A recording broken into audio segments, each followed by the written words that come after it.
रंजीत और गीता दौड़ के जाकर प्रीतम के पास पहुंचते हैं। प्रीतम, हमारे कमरे में कोई है जो हमें दिखाई नहीं देता, लेकिन वो जो भी है हम दोनों के ऊपर हमला कर रहा है। वो अभी हम दोनों को बहुत मारपीट किया है। क्या? ये आप क्या कह रहे हैं भैया? ये कैसे हो सकता है? हाँ प्रीतम, तुम्हारे भैया सच कह रहे हैं। हमारे कमरे में कोई तो है जो हमें दिखाई नहीं देता है। ठीक है भाभी, चलिए आपके रूम में देखते हैं कि कौन है वहाँ। यहाँ पे तो कोई नहीं है। आप दोनों खामोखा डर रहे हैं। नहीं प्रीतम, कुछ देर पहले यहाँ पर कोई था, लेकिन अब पता नहीं कि वो कहाँ पर है। भैया भाभी, मुझे लगता है कि ये आपका कोई भ्रम है। सो रिलैक्स, मुझे आज ऑफिस जाना है, कुछ जरूरी काम है। भाभी, पिंकी का ख्याल रखना। भैया, आप चल रहे हैं मेरे साथ आज ना ऑफिस? नहीं प्रीतम, आज तुम्हारे भैया कहीं नहीं जाएंगे।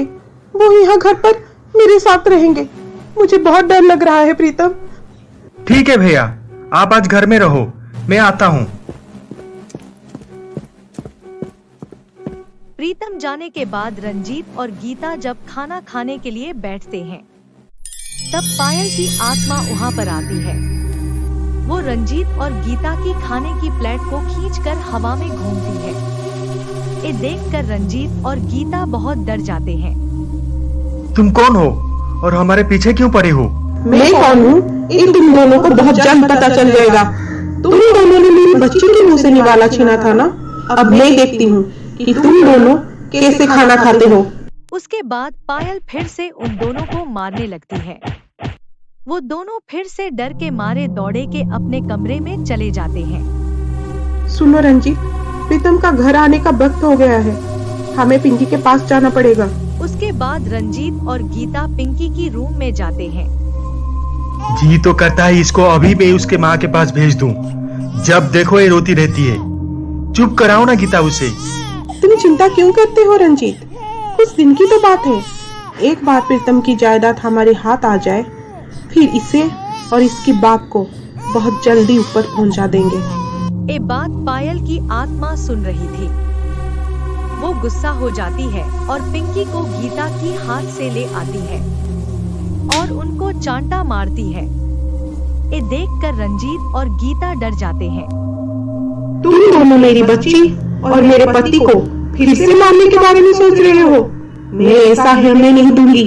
मैं मेरी बच्ची और पति का रक्षा खुद करूंगी। उसके बाद पायल फिर से उन दोनों को मारने लगती है।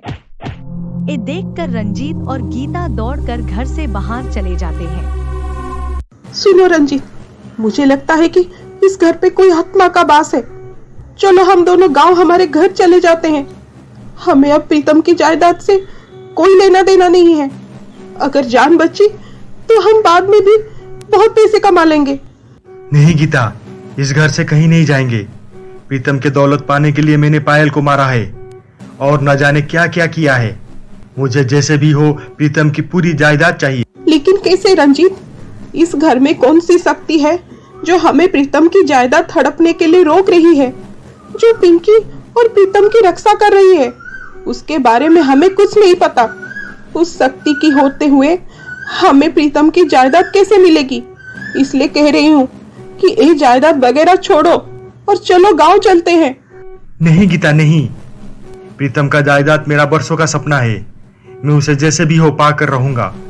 और रही उसी शक्ति के बारे में पता लगाने का, वो भी बहुत जल्दी पता चल जाएगा।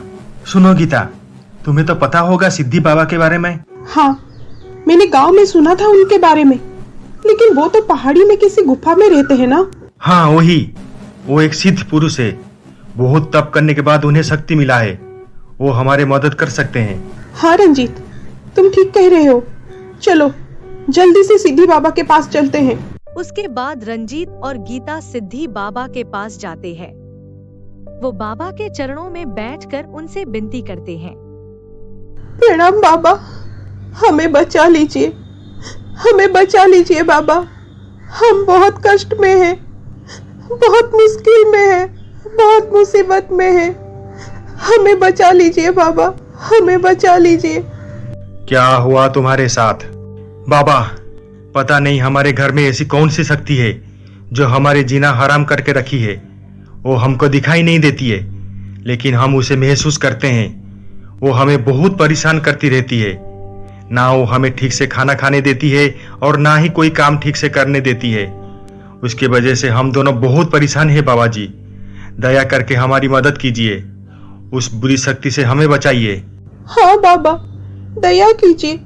अगर आप हमारी मदद नहीं करेंगे तो वो बुरी शक्ति हमारा पीछा नहीं छोड़ेगी, हमें मार डालेगी वो।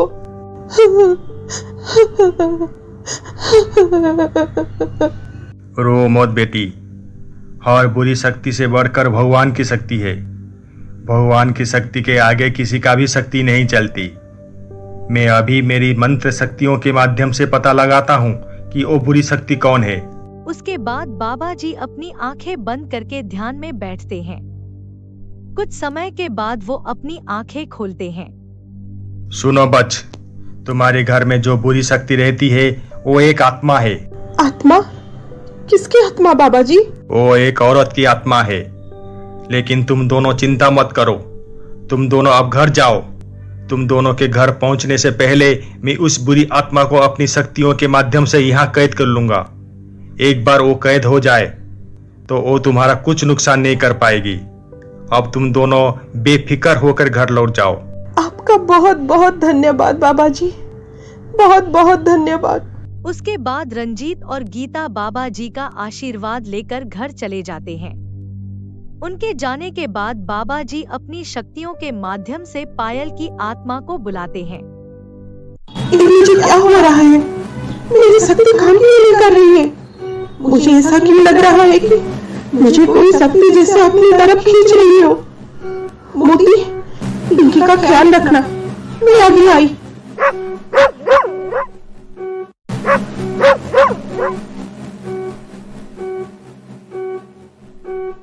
पायल की आत्मा को देखकर बाबा जी उसे कैद कर देते हैं। कौन है आप और मुझे यहाँ क्यों लेकर आए हैं? छोड़ दीजिए मुझे। ये आग मैं सहन नहीं कर पा रही हूँ। छोड़ दीजिए मुझे। मैं आपका क्या बिगाड़ा हूँ जो आप मुझे यहाँ कैद कर दिए? बोलिए, आप मुझसे क्या चाहते हैं? तुम चाहे कितने भी कोशिश कर लो, लेकिन मेरी मंत्र शक्ति के कैद से छूट कर नहीं जा सकती। लेकिन मेरी कसूर क्या है जो आप मुझे यहाँ कैद करके रखा है? तुम्हारा कसूर ये है कि तुम दो भोले भाले लोगों को परेशान करती हो, उनको मारती हो, उनको उनके घर में शांति से रहने नहीं देती। भोले भाले लोग? आप किसकी बात कर रहे हैं बाबा जी?